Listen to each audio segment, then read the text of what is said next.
긴긴 여름 무척이나 무덥고 또 지치게 하는 그러한 무더위가 기승을 부리고 있습니다. 또 장마철에 들어와 있어서 그런지 비가 이렇게 때에 따라서 아주 줄기차게 또 빗줄기가 내리고요. 내리는 비를 바라볼 때마다 시원하다라고 하는 마음도 있지만 저 비가 또 어떻게 될까 이런 고민이 먼저 우리에게 다가오고 있습니다. 우리의 인생이라고 하는 것은 바로 그런 것 같아요. 어느 날 갑자기 비가 팍 내려가지고 온 천지에 물이 꽉 차버리는 것처럼, 그래서 우리가 어디로 가야 할 바를 알지 못하고 나 홀로 눈물 흘리며 슬퍼할 때가 있는 것처럼, 또 세상에 사람들이 많이 살고 있지만은 근데 모든 사람들이 나와 전혀 상관없는 사람들로 보일 때가 있어요. 나는 사랑받고 싶은 사람인데 내가 사랑받지 못하고 나 혼자 쓸쓸히 홀로 외로워. 내가 밤에 눈물 흘리며 그 밤에 흐느끼는 우리들의 모습이 있을 수도 있다는 거죠. 또 우리가 살아가다 보면 내가 뭔가 뜻한 바가 있는데 그 뜻한 바가 잘 이루어지지 않아서 남모를 고생을 가지고 마음속에 그것을 품고 정말 우리가 힘들어할 때가 있어요. 자, 그때마다 여러분, 우리는 한 분을 기억하셔야 돼요. 그분이 누구냐? 바로 그분이 전능하신 우리 하나님이신 줄로 믿습니다. 그리고 그분이 하나님께서 오늘 여러분들에게 이렇게 말씀하셔요. 내가 너와 함께하고 있으니 두려워하지 말라고, 염려하지 말라고, 일어나라고. 오늘 여러분 힘들고 어렵습니까? 지치셨습니까? 여러분 절망하셨습니까?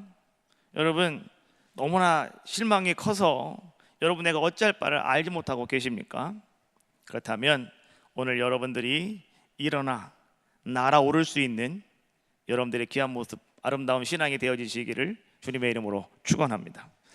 우리 성경 말씀을 읽다 보면은요, 이 성경에는요, 처음엔 상당히 좋았는데 끝은 아주 좋지 않게 되어지는 사람들이 있고, 또 반면에 처음은 좋지 않았지만 그들의 끝은 정말 너무나 멋있게 그리고 아름답게 되어지는 그러한 경우들도 성경에는 우리에게 그런 사람들의 모습을 보여주고 있습니다. 첫 번째, 처음에는 좋았으나 끝이 좋지 않게 된 대표적인 사람이 누구냐? 이스라엘의 첫 번째 왕이었던 사울이라고 하는 사람이었고요. 그는 하나님 앞에서 귀하게 부름받은 사람이었고, 다른 사람보다 더 어깨나 큰 키를 가지고 정말로 그가 아름다운 멋있는 자의 모습으로 하나님께 쓰임받는 자의 모습이었지만, 그러나 그의 말년은 너무나 처참하게, 너무나 힘들게 정말로 그가 끝나는 그러한 모습을 성경은 우리에게 보여주고 있고요. 또 한 사람이 있는데 그 사람은 누구냐? 바로 솔로몬이라고 하는 이스라엘 세 번째 왕이죠. 이 솔로몬도 마찬가지였습니다. 아버지의 놀라운 사랑과 은총 가운데서 하나님의 크신 축복 가운데에서 큰 나라, 부강한 나라를 그가 이어서 왕이 되는 자의 모습이었지만, 그러나 그가 하나님 앞에서 그 신앙을 지키지 못함으로 그 나라가 쪼개지게 되고 큰 아픔을 당하게 되는 그러한 모습들을 성경은 우리에게 보여주고 있더라라고 하는 거예요. 그러나 반면에 처음에는 좋지 않았지만 나중은 아주 좋은 그러한 대표적인 경우가 있습니다. 성경을 읽다 보니까 이 욥이라고 하는 사람이 바로 그런 사람이었죠. 많은 어려움과 환난 속에서도 그가 하나님만을 의지하고 하나님만을 붙잡고 있었을 때에 하나님께서는 그 욥의 말년에 복을 주셔서 하나님은 갑절의 아름다운 역사를 이루어 주셨다라고 하는 그 욥이 나오고요. 또 오늘 우리가 함께 말씀을 나누고 있는 이 룻이라고 하는 바로 이 사람도 바로 처음에는 별로 그의 인생이 뭔가 좋지 않았지만은 나중에는 아주 화려하게 또 하나님의 은혜와 은총 가운데 아름다운 역사를 이룰 수 있는 귀한 자의 모습이었더라라고 하는 겁니다.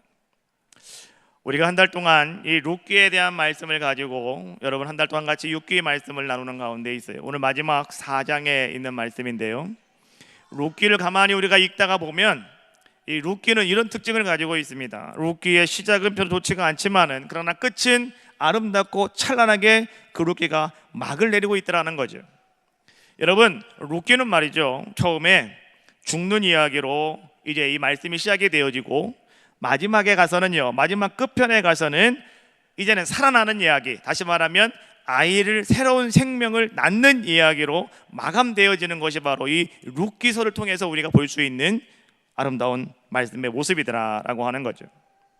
룻기 1장을 가만히 읽다 보니까요, 거기에 그런 말씀이 나옵니다. 에비멜렉이라고 하는 사람이 있습니다. 그런데 이 사람이 죽었다 말씀해 주고 있고, 그의 아들이, 큰 아들이 있었는데 그의 아들은 말론이었다. 근데 그도 죽었다라고 이야기하고 있고, 둘째 아들이 있었다. 그의 아들은 기련이었는데 그도 죽었다.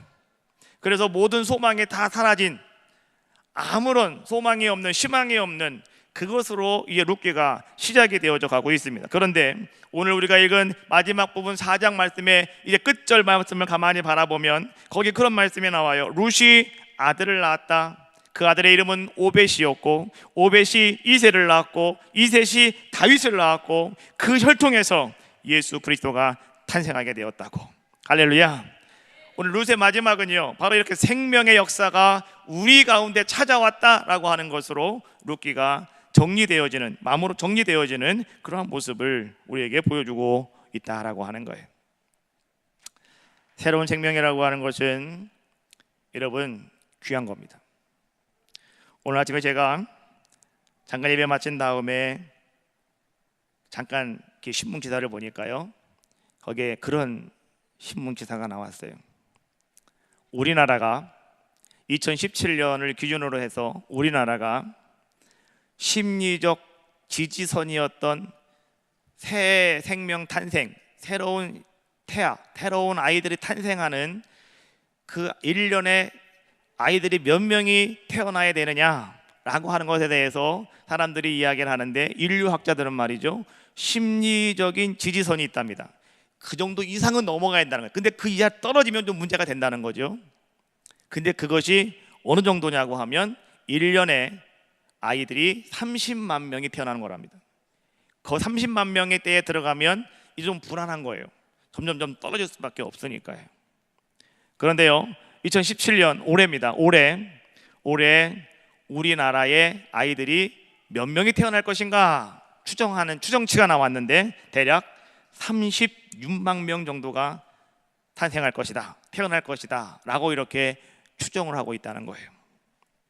여러분, 작년에 2016년도에는요 우리나라의 신생아가 40만 6,300명이 태어났답니다. 40만 6,300명. 그런데 올해는 이제 그것이 36만 명으로 줄어든다는 거예요. 그래서 사람들이 생각하고 있는, 그 나라에서 생각하고 있는 30만 명 그때에서 떨어지면은 이제 문제가 생긴다는 거예요. 근데 지금 바로 그런 상황에 우리가 처해 있더라라고 하는 거예요. 요즘 그래서 말이죠, 각 지자체마다 이제 아이를 낳으십시오, 아이를 낳는 것이 국가에 충성하는 것이고 아이를 낳는 것이 행복한 것입니다 라고 자꾸 이야기를 합니다. 그래서 여러분 지자체마다 말이죠, 이제는 아이를 낳는 사람들에게 어떻게 합니까? 출산 장려금을 지급을 합니다. 이것이 우리 지은이가 탄생했을 2004년도부터 시작이 됐어요. 2004년도부터. 그래서 지금까지 그렇게 쭉쭉쭉 발전이 되고 있는데요, 제가 한번 가만히 보니까요, 자, 지금 2017년 현재입니다. 2017년 현재에 각 지자체별로 아이가 태어났을 때의 출산 장려금을 지급을 합니다. 근데요, 가장 많이 주는 지역이 어디냐고 하면 우리 옆 동네 양평시, 양평이 가장 많은 돈을 주고 있더라고요. 거기는 첫 번째 아이가 태어나면, 결혼하셔서 첫 번째 아이가 태어나면 200만 원을 주고요, 두 번째가 태어나면 300만 원을 주고, 세 번째가 태어나면 500만 원을 주고, 네 번째가 태어나면 700만 원을 주고, 다섯 번째가 태어나면 1000만 원을 주고, 여섯 번째가 태어나면 얼마를 줄까요? 2천만 원을 줍니다. 결혼을 하시려고 마음 먹고 계신 분들, 주소지를 양평으로 빨리 옮기세요. 하나 나면 200만 원이 나옵니다. 둘 나면 300만 원, 셋부터는 팡팡 올라가요. 500, 700, 1000, 2000. 뭐 아기를 돈 받으려고 나는 건 아니겠지만 이게 얼마나 참 고육지책이겠습니까? 그럼 우리 강주시는 어떤가? 뭐 다른 데는 상관없고 우리 강주시가 중요한 거 아니겠습니까? 강주시는 첫 번째 나면 10원도 없습니다. 두 번째 나도 10원도 없습니다. 세 번째 낳으면 100만 원을 줍니다. 두 번째 낳으면, 네 번째 아이를 낳으면 얼마 줄까요? 100만 원을 줍니다. 다섯 번째 낳았어요. 얼마를 줄까요? 100만 원을 줍니다. 더 이상은 없어요. 근데 강주시에는요, 어떤 정책을 가지고 있냐고 하면, 아이를 낳으면 그 아이에게 이제 양육수단을 이렇게 주더라고요. 20만 9천 원을 이렇게 주고 있다. 이렇게 정책 시안에 올라와 있더라고요. 자, 여러분, 왜 지금 이런 일들을 각 지방별로 왜 이 나라에서 이런 일들을 하고 있는가, 여러분 아셔야 됩니다. 새 생명이 소망이기 때문에 그러는 거예요. 새 생명이 희망이기 때문에 그러는 거예요. 새 생명이 바로 여러분 우리의 장래이기 때문에 그렇더라라고 하는 거죠. 오늘 여러분들에게 소망이 없다라고 하는 것은 뭔지 아십니까? 여러분들에게 생명이 없다라고 하는 것과 똑같은 이야기더라라고 하는 거예요. 그래서 룻기 마지막 말씀해 보니까 4장 15절 말씀해 보니까 말이죠, 이제는 룻이 아이를 낳습니다. 그때에 사람들이 룻이 아이를 낳는데 그의 시어머니 나오미에게 가서 사람들은 이렇게 이야기를 합니다. 4장 15절 말씀 제가 읽어드리겠습니다. 이는 내 생명의 회복자요, 이는 내 노년의 봉양자라. 곧 너를 사랑하며 7 아들들보다 귀한 네 며느리가 낳은 자로다 하니라. 할렐루야. 이렇게 이야기하고 있어요. 여러분, 내 생명의 회복자, 내 생명의 회복자, 바로 그것이 생명이라는 거예요. 여러분, 오헨이라고 하는 작가가 기록한 단편소설 마지막 입새라고 하는, 아마 여러분 다 알고 있는 이야기일 것입니다. 이 이야기의 여주인공은 그림을 잘 그리는 화가였습니다. 그런데 이 여주인공이 병에 걸렸어요. 폐렴이라고 하는 병에 걸립니다. 그래서 이 사람이 점점 몸이 너무 아프고 피를 토하고 자긴 죽겠구나, 난 죽을 병에 걸렸구나 라고 생각을 하고, 오늘 이 사람이 점점 자기의 생명에 대한 모든 것들을 놓기 시작합니다. 그러다가 이 사람이 병원 커튼 밖으로 보이는, 창 밖으로 보이는 이 한 담장이가 있는데 말이죠, 거기에 이렇게 잎들이 막 붙어 있는데 그 잎들이 하루를 자고 날 때마다 하나 둘 계속해서 떨어지고 있더라는 거죠. 그때 이 여주인공은 말이죠, 이렇게 이야기를 합니다. 맞아, 그래, 저 마지막 잎새가 떨어지면 나도 죽을 거야. 나도 저 마지막 잎새가 떨어지는 날 아마 나도 죽게 될 거야. 이런 생각을 합니다.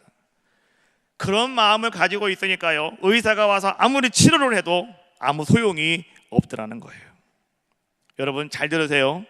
오늘 여러분들에게는 소망이 있는데 여러분들이 만약에 그 소망을 포기해 버렸다고 한다면 바로 그러한 일들이 일어난다는 거예요.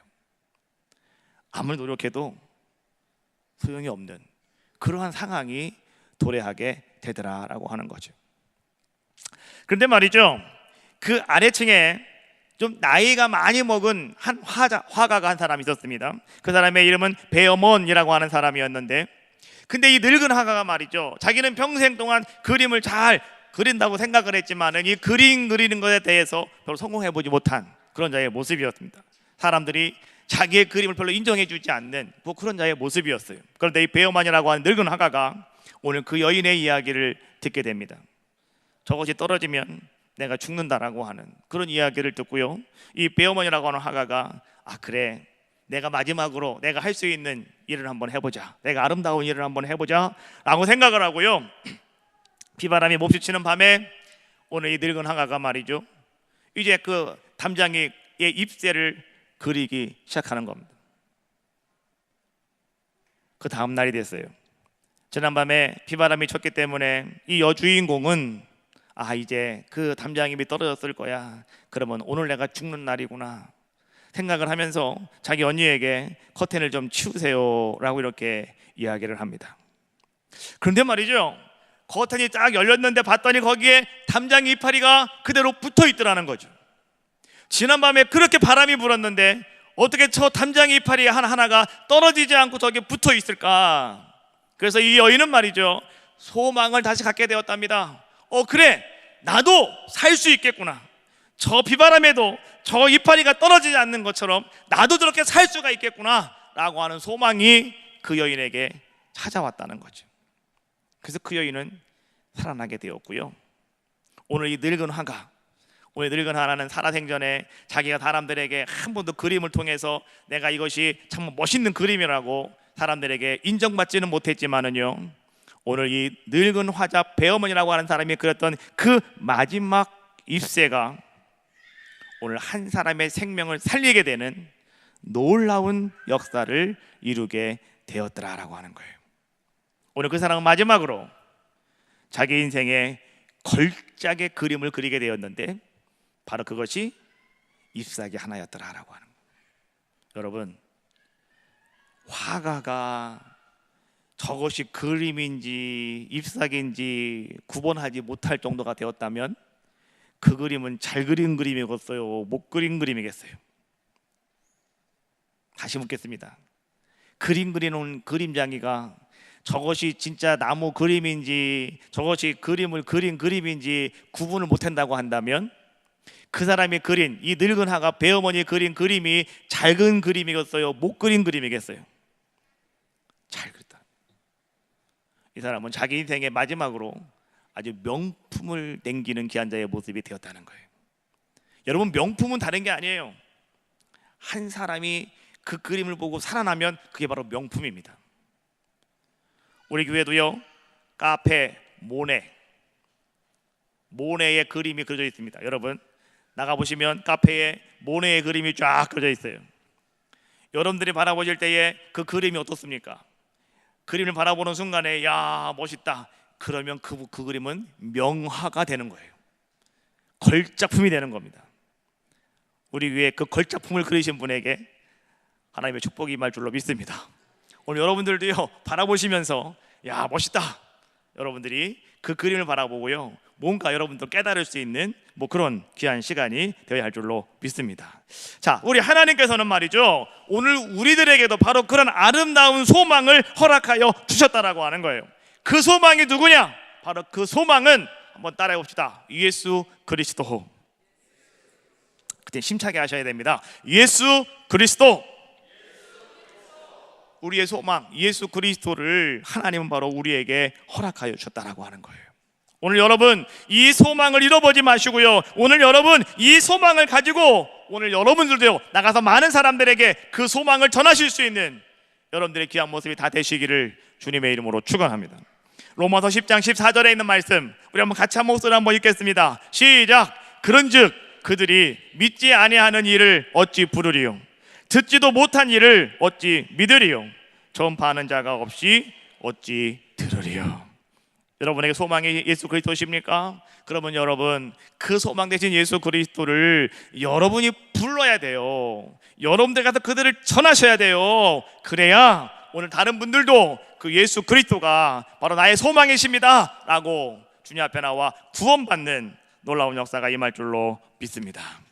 여러분, 우리 오늘 하나님, 내가 정말로 그렇게 한 소망을 품고 내가 다른 이들에게도 내가 소망을 심어줄 수 있는 귀한 자가 되기를 원합니다. 여러분, 이런 마음을 가지고요, 찬양 한번 잠깐 부르고요, 오늘 여러분 한번 잠깐 기도하겠습니다. 아셨죠?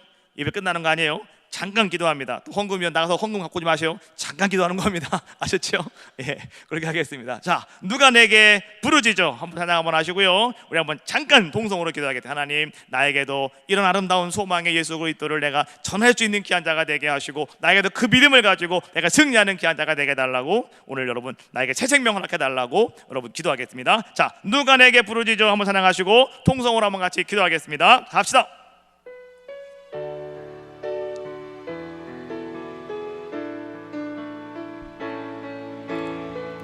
누가 내게 부르짖어 저들을 구원케 할까? 누가 나를 위해 가서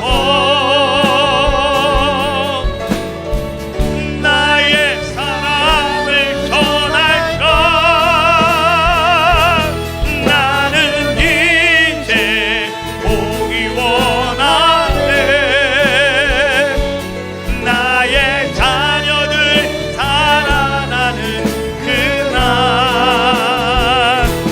기쁜 찬송 소리하는데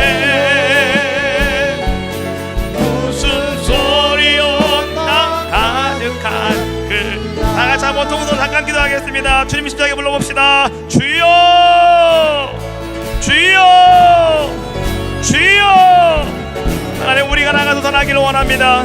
우리가 나가서 하나님 주님의 이름을 부르기를 원합니다. 하나님, 우리가 전파하기를 원합니다. 정말로 우리의 아름다운 소망인 예수 그리스도가 저들에게도 들려지게 하시고 저들에게도 하나님의 아름다운 역사하심이 정말 상관없잖아게 조금 더 부족함 없도록 주여 도와주시옵소서. 하나님, 우리에게 소망을 주시고 생명을 주시고 하나님 우리들에게도 값진 주의 영광 드러나기에 부족함 없도록 주님 도와주시옵소서. 주여 하나님 믿사오니 주여 아버지 하나님 역사하여 주시옵소서. 주여 아버지 하나님 역사하여 주시옵소서. 주여 아버지 하나님 축복하여 주시옵소서. 주여 아버지 하나님 능력의 능력을 더하여 주시옵소서. 우리 하나님께서 우리들에게도 귀한 능력과 은총으로 축복하시는 귀한 시간 삼아 주시옵소서. 하나님 믿습니다. 주여 하나님 축복하여 주시옵소서. 할렐루야. 내가 부르짖어 기도하면 오늘 하나님께서는 여러분의 그 소망 되시는 예수 그리스도가 이제는 또 누군가에게 전해지는 귀한 역사가 임할 줄로 믿습니다.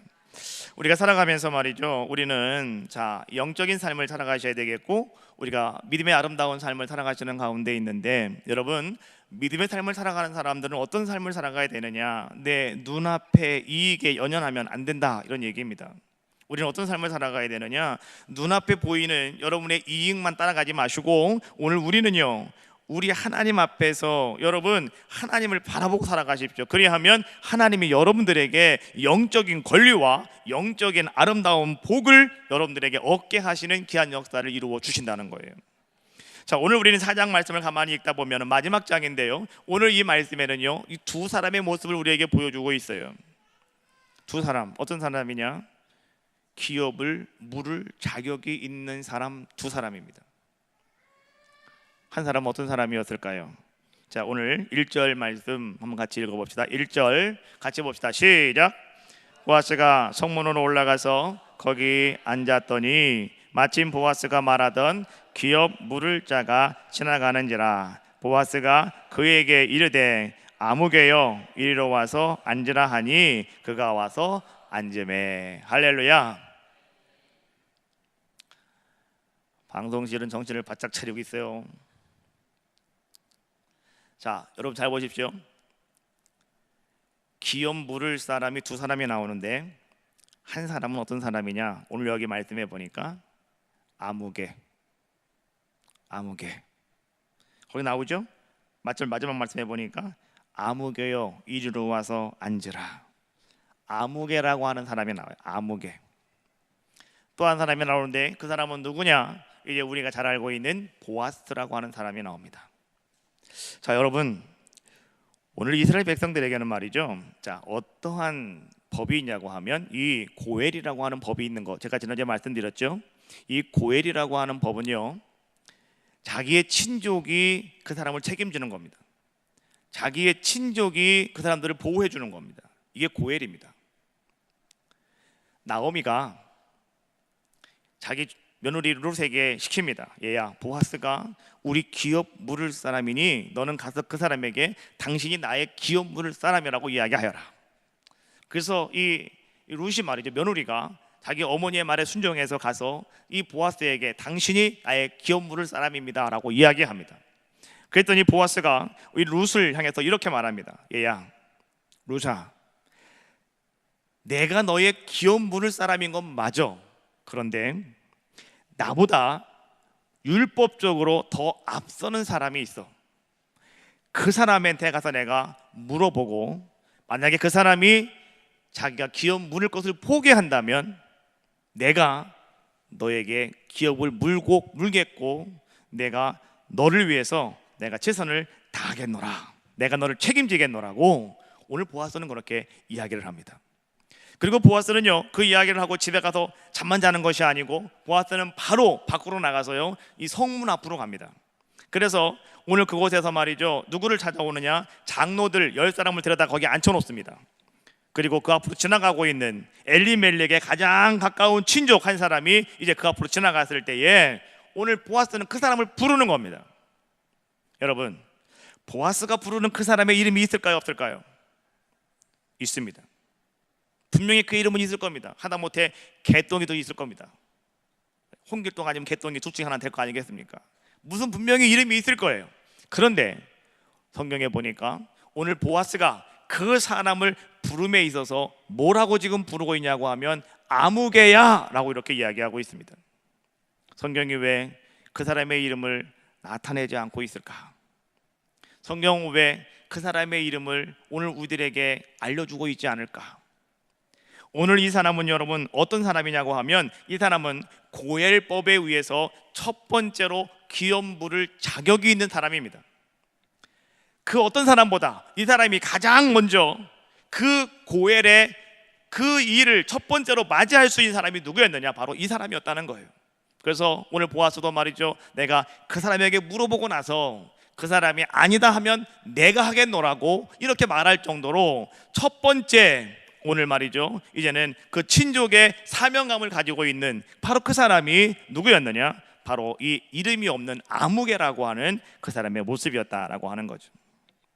그런데 여러분, 오늘 이 아무개라고 하는 그 사람은요, 자, 어떤 자의 모습이었느냐? 이 사람은요, 이제 하나님께서 지금 준비하고 계신 것이 있어요. 하나님이 역사하시려고 저 이방 땅 모압 땅에서 롯이라고 하는 여인을 이 가나안 땅으로 보내주셨고, 특별히 베들레헴 땅으로 보내주셨고, 오늘 그곳에서 하나님은 이제 하나님의 뜻을 이루어 가시려고, 하나님의 큰 역사를 이루시려고 하나님은 준비하시는 가운데 있어요. 그런데 여러분 잘 들으세요. 그 하나님의 놀라운 역사를 이룰 수 있었던 아주 유력한 사람이 누구였느냐? 바로 그 아무개였다는 거예요. 그 사람이 그 아무개였다는 거예요. 여러분, 오늘 우리가 하나님의 은혜와 말씀 속에서 살아가지 못하면, 그리고 오늘 우리가 하나님의 사랑과 은총 가운데에서 하나님이 계획하신 그 모든 것들을 여러분들이 바라보지 못하면 오늘 우리들도 그 아무개가 될 수밖에 없더라는 거예요. 보아스가 그 아무개에게 이렇게 이야기합니다. 일로 와보라고. 지금 나오미는 알고 있지? 그 나오미가 다시 돌아왔는데, 자, 그 나오미가 땅을 다 찾으려고 그래. 그러면 나오미는 분명히 10여 년 전에 그 땅을 떠나면서 땅을 다 팔고 갔을 겁니다. 다시 나오미가 그 땅을 찾으려고 그런다는 거예요. 근데 여러분, 고엘법에 의하면, 레위기 25장에 보면 고엘법에 의하면 다시 주인이 돌아와서 내가 그 땅을 좀 찾아야 되겠다라고 한다면 그 땅을 가진 사람이요, 그 사람의 그 땅을 다시 돌려줘야 될 책임이 있어요. 이것이 고엘법입니다. 이 율법이라는 거예요. 전에는 내가 그것을 얼마나 샀는지 모르겠지만, 그러나 10년 뒤에 다시 돌아와서 내가 그걸 사야 되겠다라고, 내가 다시 회복해야 되겠다라고 한다면 그 사람은요, 자기가 옛날에 받았던 금액만큼만 받고요, 줬던 만큼만 받고 그것을 다시 그 사람에게, 주인에게, 원래 주인에게 돌려주어야 되는 것이 바로 고엘법이라는 거예요. 그리고 이스라엘 백성들에게는 또 어떤 법이 있냐고 하면 신년이라고 하는 법이 있는데요, 그것은 50년째가 되어지면 내가 누구의 것을 가졌습니다, 그리고 원래 주인이 있단 말이죠, 내가 탔다 할지라도 50년이 되어지면 신년입니다. 그때는 이 땅을 원래 주인에게 그냥 돌려줘야 되는 거예요. 그 신년법이라고, 이것이. 그러니까 가장 유력하였던, 하나님의 역사함을 이룰 수 있는 가장 유력하였던 그 사람, 이 아무개라고 하는 그 사람이 그것을 모를 리가 없지요. 그러다 보니까 이 사람이 뭐라고 얘기합니까? 보아스가 너 이렇게 하겠느냐? 라고 물었을 때 이 사람은 생각해보지도 않고 말합니다. 내가 하겠노라고. 내가 기업을 물겠노라고. 내가 기업 물겠다고. 다시 말하면 내가 그 감당하겠다, 이런 얘기예요. 왜요? 그러면 나에게 땅이 생기고, 그러면 나에게 재산이 넘쳐나게 되는 거죠. 그런데 오늘 보아스가 그 사람에게 이렇게 한마디 더 합니다. 그런데 한 가지 조건이 있어. 뭔지 알지? 고엘법에 의하면 그 집에는 이방인 여인 룻이라고 하는 여인이 시집을 왔어. 그래서 결혼을 했는데 아이가 없어. 그러면 네가 그 사람에게 의무를 다 감당해야 돼. 그 이야기를 듣자 이 아무개라고 하는 이 사람은 말이죠, 어떤 생각이 들었냐고 하면 갑자기 머리가 복잡해지기 시작했습니다. 왜요? 야, 그렇게 된다면 내가 지금 가지고 있는 내 재산상에 뭔가 손해가 있을 수도 있겠구나. 지금 그렇게 된다고 한다면 내가 좀 불리해질 수도 있겠구나.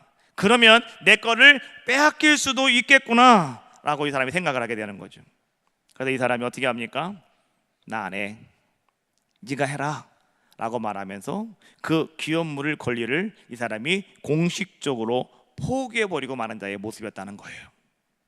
자, 여러분, 오늘 이 사람은 말이죠, 어떤 사람의 모습을 지금 우리에게 보여주고 있는 거냐면 이런 사람을 보여주고 있는 거예요. 이 사람은요, 하나님의 말씀보다는, 하나님의 율법보다는요, 뭔가 자기 눈앞에 보이는 금전상의 이익을 먼저 고려하는 사람. 오늘 이 사람은 말이죠, 현실적인 모습 속에서 이것이 내가 살아갈 수 있는 지혜로운 것이구나 라고 하는 것을 자기의 눈에 보이는 그대로 살아가며 그걸 결정하고 살아가는 사람, 바로 그 사람의 대표적인 사람이 바로 이 아무개라고 하는 사람의 모습이었더라라고 하는 거예요. 그런데 여러분 보십시오, 그 결과로 오늘 이 사람은 어떤 자의 모습이 됩니까? 그리스도의 계보, 믿음의 계보에 이름이 오를 만한 사람이었음에도 불구하고, 가장 유력한 자였음에도 불구하고 오늘 이 사람은 그 이름에 오르지 못하는 자의 모습이었더라라고 하는 거예요. 여러분, 손해를 보더라도 하나님이 세우신 원칙이 있다고 한다면 그 원칙 안에서 오늘 여러분들은 공정하게 절차를 준수하면서 여러분 성실하게 하나님 앞에서 여러분들의 믿음과 여러분의 신앙을 지켜나가시기를 주님의 이름으로 축원합니다. 그때 하나님은 역사하시는 거예요. 언제나 내가 하나님 앞에서, 하나님, 내가 하나님 앞에 헌신하기를 원하고, 하나님, 내가 희생하기를 원합니다. 여러분, 이런 거 여러분 생각하시면서 말이죠, 오늘 여러분들이 바른 원칙과 공정한 절차를 여러분들이 준수하며 나가실 때에 하나님은요, 여러분들을 통해서 하나님의 뜻을 펼쳐나가신다라고 하는 거예요. 오늘 보아스는 그 장로들 앞에서 이제 이렇게 이야기합니다. 그래, 아무개야, 그럼 너 신발 벗어. 신발을 벗는 거는 나는 다 포기했다라고 하는 걸 나타내는 증거입니다. 근데 이 아무개가 자기 신발을 벗어갖고 던집니다. 그래서 이제는 그 모든 권한은 다 누구에게 찾아오느냐? 이 보아스라고 하는 사람에게 찾아오게 되죠. 그래서 보아스는 거기 있는 많은 증인들 앞에서, 또 많은 사람들 앞에서 공개적으로 그는 이렇게 이야기합니다. 내가 이제 이 나오미의 기업을 내가 이룰 것이고, 내가 이 룻이라고 하는 여인을 내 아내로 삼아서 나는 저 여인의 죽은 남편의 기업을 내가 계승할 수 있도록 내가 최선의 첩조를 나는 다하겠다. 약속을 공개적으로 그거 합니다. 그때에 참석하였던 많은 증인들, 장로들이 말이죠, 오늘 이런 보아스를 축복합니다. 그것이 오늘 4장 11절과 12절에 있는 말씀인데, 11절에 있는 말씀 한번 같이 한 목소리로 합독하겠습니다. 11절 시작.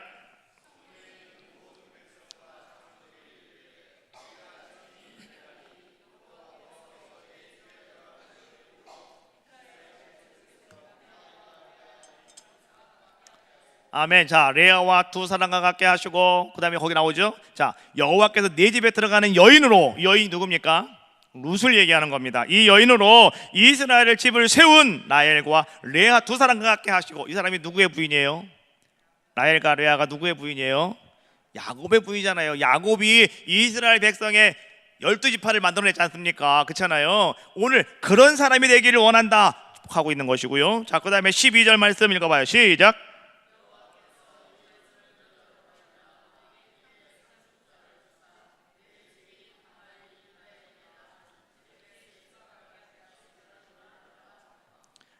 여호와께서 이 젊은 여자로, 다시 말하면 룻으로 말미암아서 내게 상속자를 주시기를 원한다.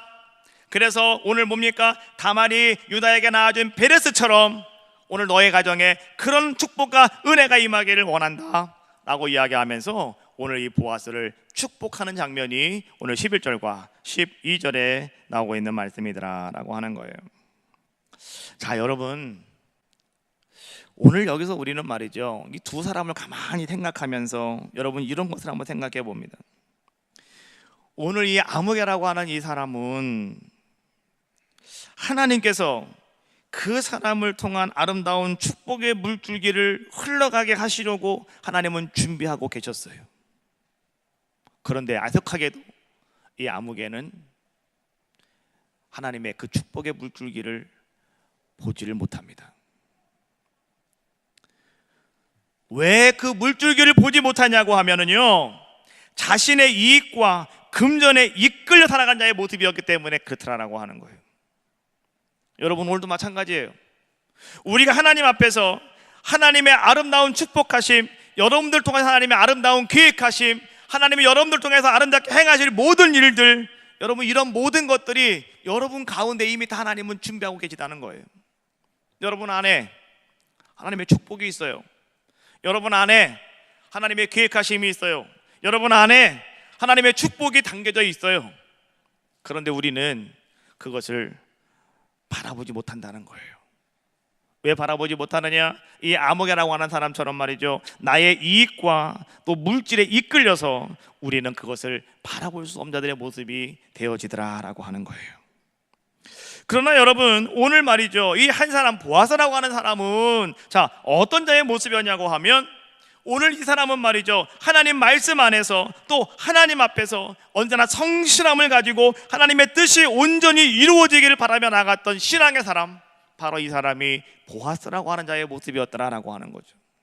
그래서 하나님께서는 그의 이름을 보아스라고 말씀해 주고 계시고, 오늘 성경은 말이죠, 그 보아스의 이름을 여기서도 보여주고 저기서도 보여주면서 말이죠, 그 보아스를 오늘 우리에게 자꾸 해서 들려주고 있더라라고 하는 거예요.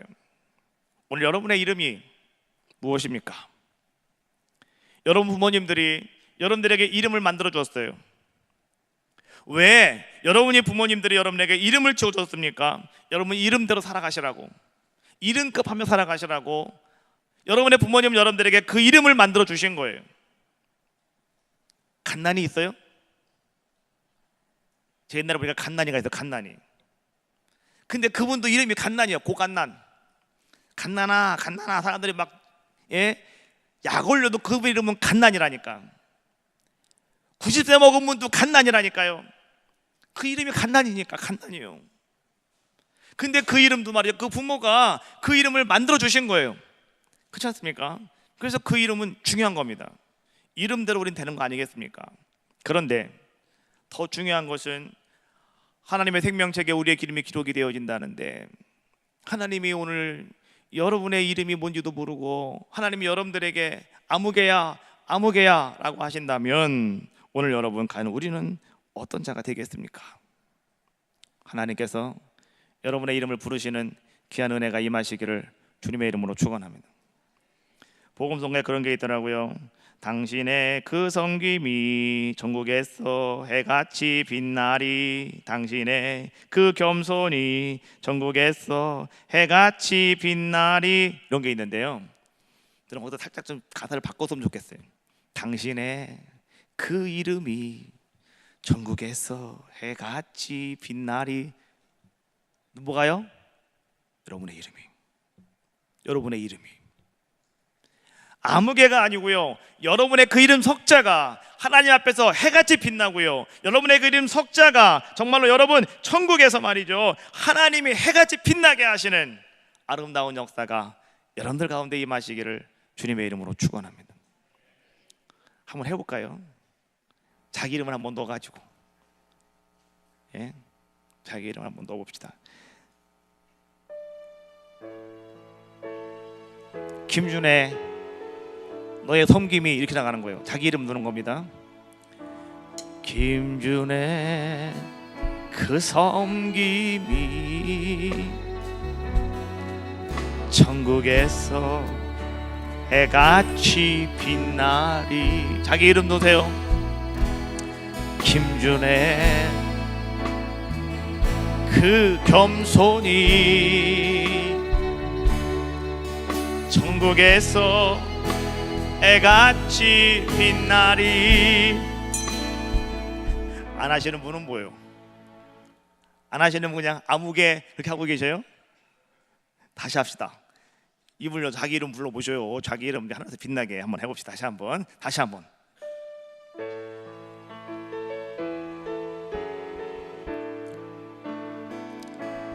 김준의 그 섬김이 하늘에서 해같이 빛나리. 자기 이름 크게 부르세요. 김준의 그 겸손이 천국에서 해같이 빛나리. 김준의 그 믿음이 천국에서 해같이 빛나리. 다시 한번 더 자기 이름 더 크게 한번 해봐요. 그 충성이 하늘에서 해같이 빛나리. 계속 부르고 싶은데 좀 그만 부릅시다. 시간도 없으니까. 자, 여러분의 이름이 그렇게 빛나시기를 주님의 이름으로 축원합니다. 아무개가 되시면 안 돼요. 여러분의 이름이 딱 불러지셔야 돼요. 하나님이 내가 너와 함께한다고 말씀하시는데 아무개야 그러면 여러분 얼마나 그 창피하겠습니까? 내 이름이 하나님 앞에 불려질 수 있도록, 내 이름이 주님 앞에서 아름다운 큰 놀라운 축복의 틀을, 축복의 물줄기를 이어갈 수 있는 귀한 자가 될 수 있도록 오늘 여러분들이요 그렇게 살아가시는 오직 믿음으로, 오직 말씀으로, 오직 신앙으로 여러분 보아스처럼 성실하게 살아가시고요, 여러분 안에 있는 축복을 바라보실 수 있는 은혜가 임하시기를 주님의 이름으로 축원합니다. 마지막으로 룻기를 한번 정리하면서 마지막으로 여러분께 드리고 싶은 말씀은, 여러분 고난 가운데에서 오늘 여러분들은 무엇을 선택을 하십니까? 오늘 룻이라고 하는 여인은요 고난 가운데에서 하나님을 선택하는 믿음을 가졌더니 하나님께서 그에게 아름다운 믿음의 결실을 허락하여 주셨다라고 하는 겁니다. 여러분 하나님을 선택하십시오. 여러분 이 룻이라고 하는 여인은 여러분 어떤 여인인지 알고 계십니까? 모압 여인입니다. 여러분 이 모압 여인은 말이죠, 여러분 특징이 있는 사람들이에요. 이 모압 사람들은 여러분 상당히 부정적인 이미지를 갖고 있는 사람들이 바로 이 모압 사람들입니다. 창세기 19장 말씀해 보니까 말이죠, 롯이 아브라함 조카 롯이 소돔과 고모라 땅에 가서 살다가 하나님이 심판이 내리잖아요. 그래서 롯만 살아났어요. 다 죽고. 근데 롯과 누가 있어요? 롯의 부인은 나오다가 뭐가 돼요? 소금기둥이 돼요. 뒤를 바라보지 말랬는데 바라봐가지고 소금기둥이 되잖아요. 그래갖고 둘 딸밖에 안 남았단 말이죠. 근데요 어떻게 합니까? 두 딸이 야 우리가 이거 어떻게 해야 되겠느냐, 우리가 아이를 낳아야 되지 않겠느냐, 사람이 아무도 없더니 어떻게 할까? 그래갖고 아버지한테 술을 먹이고요 두 딸이 같이 아이들을 가져요. 첫 번째 딸이 낳은 아이가 이름하여 모압이라고 하였으니 오늘날 그의 조상 모압의 조상이 되었다라고 창세기 19장 37절에 말씀해주고 계셔요. 두 번째 이 모압이라고 하는 사람들의 특징은요, 민수기 22장 말씀해 보니까 이스라엘 백성이 출애굽을 하고 가나안 땅을 향해서 가는데 이스라엘 백성들에게 계속해서 길을 막고 힘들게 하고 적대시하고 막 어렵게 한 사람들이 누구냐? 바로 그 사람들이 모압 족속이었습니다. 또 하나님 백성을 여러분 저주해달라고 발람이라고 하는 선지자를 유혹을 해갖고 말이죠, 섭외를 해가지고 말이죠, 저 이스라엘 백성을 좀 저주하라고 말이죠, 그것을 사주했던 발락 왕이 어느 나라 왕입니까? 이 모압 왕이었습니다. 또 민수기 25장 말씀해 보니까 바알부올이라고 하는 숭배 사건이 일어나게 되는데, 이런 바알부올 숭배 사건은요 하나님 앞에서 엄청난 사건이었습니다. 그때 여러분 이 바알부올의 이 숭배 사건을 일으켰을 때에 이스라엘 백성들을 죄에 빠뜨린 올무가 되었던 사람들이 누구였느냐? 바로 그 사람들이 바로 모압의 여인들이었다라고 하는 거죠. 그래서 성경이 이렇게 말합니다. 민수기 25장 1절 3절 말씀해 보니까 이스라엘이 시돈에 머물러 있더니 그 백성이 모압 여자들과 음행하기를 시작하니라. 그래서 하나님께서 마지막 절 말씀해 보니까 여호와께서 진노하시니라 라고 말씀해 주고 계셔요. 그래서 말이죠, 여러분, 결론적으로 신명기 23장 3절 말씀해 보니까 이렇게 말씀해 주고 있어요. 같이 읽어봐요. 시작. 암몬 사람과 모압 사람은 여호와의 총회에 들어오지 못하리니 그들에게 속한 자는 10대뿐 아니라 영원히 여호와의 총회에 들어오지 못하리라. 여러분, 이 모압 사람들은요 바로 이런 사람들이었다는 거예요. 여호와의 총회에 영원히 들어올 수 없는 사람들. 다시 말하면 하나님의 구원의 역사에 영원히 들어올 수 없는 사람들이 누구였느냐? 바로 그 사람들이 모압 사람들이었다는 거예요. 근데 룻이 그 모압의 여인이었다는 거예요. 근데 하나님께서는 그 룻이 고난 속에서 하나님을 선택하며 하나님을 따라왔더니 오늘 룻이 어떤 자의 모습이 되었느냐? 다윗의 조부 오벳을 낳고 메시아의 혈통에 들어가는 엄청난 복을 받는 귀한 자의 모습이 되었더라라고 하는 거예요. 여러분, 룻이, 모압 여인 룻이 하나님의 날개 아래로 피하였더니 하나님은 그를 통해서 구원의 역사를 이루는 아름다운 일을 행하여 주신 줄로 믿습니다. 구원은 혈통이나 자격에 있는 것이 아니고 오직 하나님의 은혜로 우리 가운데 임하는 겁니다.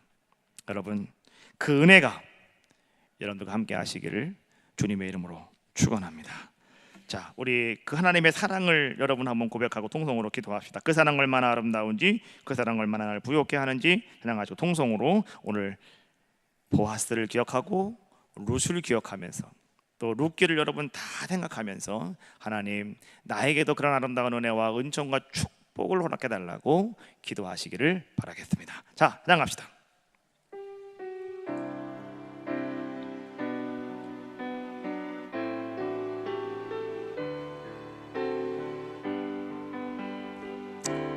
그 사랑 얼마나 아름다운지, 그 사랑 얼마나 날 부욕해 하는지, 그 사랑 얼마나 크고 놀라운지를, 그 사랑 얼마나 나를 감격하게 하는. 다시 한번 합시다. 그 사랑 얼마나, 그 사랑 얼마나 아름다운지, 그 사랑 얼마나 날 부욕해 하는지, 그 사랑 얼마나 크고 놀라운지를, 그 사랑 얼마나 나를 감격하게 하는. 다 같이 동성로 주님 앞에 기도합시다.